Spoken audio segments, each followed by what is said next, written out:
Because when you are in tune with nature, you realize that society is actually quite different from the way in which the natural world works, because the natural world is much slower.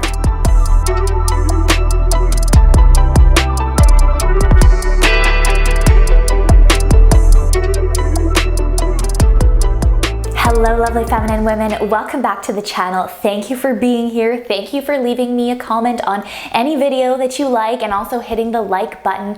If you are new to this community, I would love it if you would hit the red subscribe button, join our femininity revolution where we of course explore the topics of femininity, but we also strive to be the best homemakers that we can be.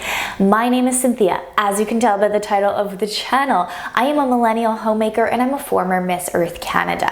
Today's video will be a rather short and sweet video on how you can develop your femininity in summer, how you can really maximize this time to explore the sides of femininity and best incorporate them into your life for the long term. As always, these tips are not extensive and totally comprehensive, so I would love to know down below how you seek to develop or enhance your femininity in summer. The first point that I want to touch on is romantic feminine style. Now, of course, I mean fashion, but I also mean home decor.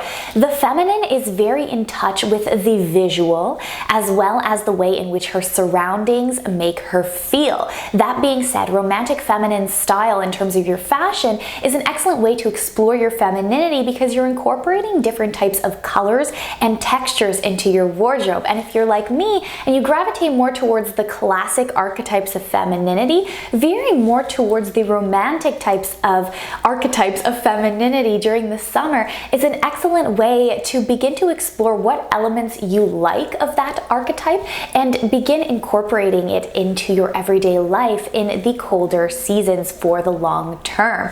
We are seeking to be the most well-balanced and best feminine versions of ourselves, and this isn't always going to mean that we adhere to one type of woman. If we're talking about home decor on the other end, a lot of us gravitate in the summer months towards the type of cottagecore, natural aesthetic for our homes. This is an excellent way to really fuse nature as well as your home life together, which brings me into my second point, which is nature. I've already talked about this before, but femininity is very tightly linked to sensuality because the feminine woman is deeply rooted in the moment, in the way in which her body feels. In the summer, this is an excellent time to explore your sensuality. Of course, this is not your other type of you-ality. Sensuality means embracing the way in which things make you feel. That being said, going outside, taking the time to feel the rays of sun on your skin as well as the wind in your hair, listening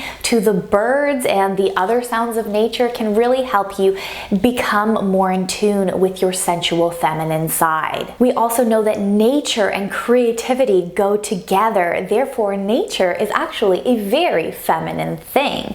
If you are able to take your everyday activities outside during the summer months, I encourage you to do so. I myself, I like to eat outside. I like to write my ideas for YouTube videos. I like to journal outside. I like to just basically try to take every single hobby that I can outside to really maximize the time in which I become grounded with nature. That's another thing that I would encourage you to do, is actually ground yourself in nature with hobbies and activities that enable you to do so. Just the physical sensation of, for example, gardening without any shoes on, becoming more familiar with birds by using a bird watching app are all ways that you can actually develop your hobbies and link them to the feminine side of nature. I also want to touch on feminine exercise, which in the future I will make a video about. But the goal of feminine exercise really isn't to focus your exercise routine or the sport in which you're playing on winning, but it is more about enjoying the process. And this is an excellent time to explore those feminine exercises that can be done outside. For example, I actually think that canoeing at a light pace is a very feminine exercise. I also enjoy golfing.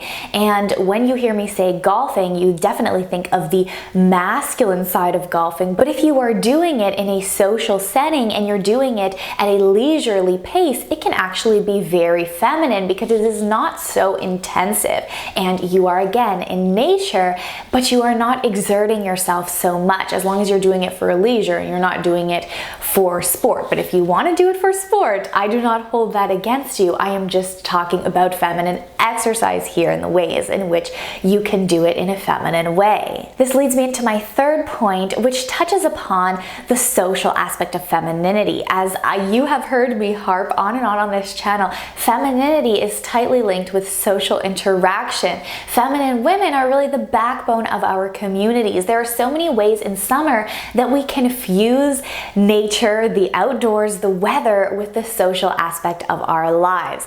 I myself, I like to watch the sunset with friends. I like to have them over sitting on the patio for some tea. You can also host a family or social gathering with your friends. You can do activities like having a campfire, actually going camping. Again, these are not things that we think can be feminine at first glance, but you have to focus more on the feminine aspect of doing these things. You're not trying to gear your activities towards intensity. You are focusing more on gearing your activities towards social leisure and sensuality. And the last point I want to talk to you about is taking things at a slower pace during the summer season. I do think that, of course, we deal with the aspect of being more in tune with your body, which is very feminine. So many of us can benefit at living a more slower life. Now, I definitely want to put a caveat out there because it depends on the type of personality that you have. If you are a person that is more prone to laziness, I would actually discourage you to explore slow living. But if you are more of a type A personality like myself, exploring the facets of slower living, a slower lifestyle, can really help you slow down, can really help you be more in tune with the needs of your body, which can help you become more feminine. This is an excellent time to do so in the summer because we have the longer days. So naturally, with the sunrise and the sunset, our bodies are more awake for a longer period of time. And so being able to maximize the things in which we do during the day at a slower pace is actually easier. So we will better be able to form habits of living a slower life that we will be able to take with us into the colder months. Again, back to the type of personality that gravitates more towards laziness. I would encourage you rather to focus on the femininity of your individual tasks, but not try to throw away your schedule. But if you're more of a type A personality like me, you do have a tendency to gravitate towards more masculine energy because you are more goal-oriented in your everyday life. This is why the challenge of going with the rhythm of the day and trying to take away tasks that you have to do every single day might actually benefit you in the summer months. Even being able to take those tasks outside can help you tap into the slower pace of life, because when you are in tune with nature, you realize that society is actually quite different from the way in which the natural world works, because the natural world is much slower. That's all I have for you today for this very short and sweet video. I wanted to give you the extra time to go out there and really live your best feminine life this summer, and I'm hoping that you were able to get through this entire video, find some sort of inspiration. As always, leave me a comment down below. I look forward to our next video. I love you all, lovely feminine women. Bye-bye.